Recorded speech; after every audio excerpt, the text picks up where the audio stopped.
Bon, mes petits chats, j'espère que vous allez bien. Moi, ça va. Je suis désolée si je snap pas énormément de choses en ce moment. C'est vrai que j'essaie d'avoir un peu de temps pour moi, pour mon chéri, surtout depuis le déménagement.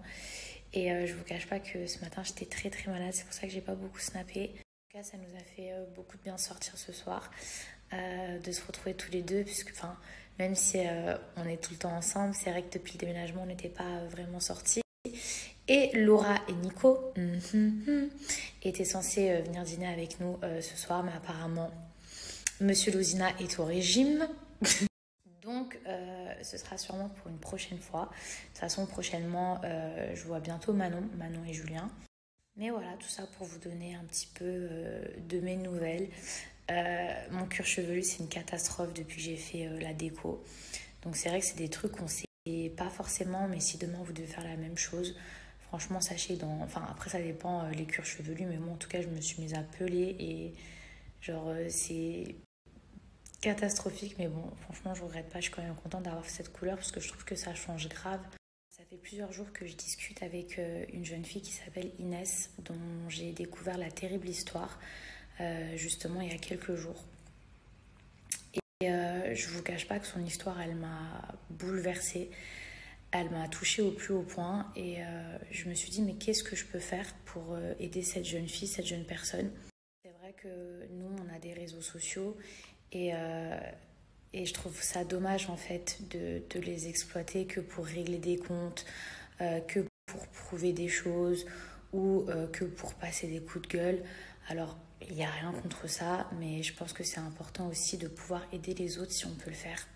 Avec le recul et l'expérience, je pense que c'est important aujourd'hui d'utiliser ces réseaux sociaux aussi pour des bonnes causes, pas que pour des règlements de compte, pour des coups de gueule.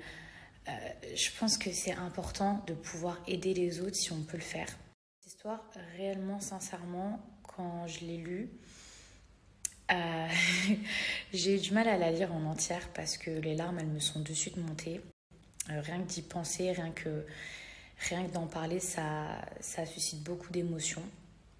Et pourtant, moi, je suis que spectatrice, c'est-à-dire que lectrice, si je puis dire, et je suis absolument pas à la place de cette personne et j'ose même pas imaginer tout ce qu'elle a pu affronter ou traverser. C'est pour ça que je voulais vous partager son histoire.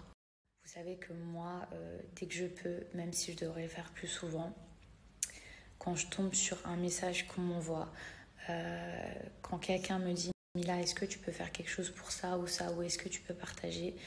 Franchement, je le fais toujours du fond du cœur dans l'espoir que ça puisse vraiment faire avancer les choses ou aider quelqu'un.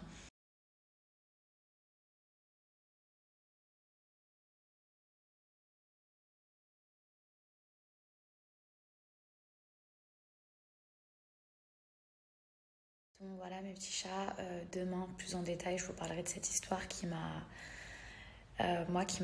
profondément touchée.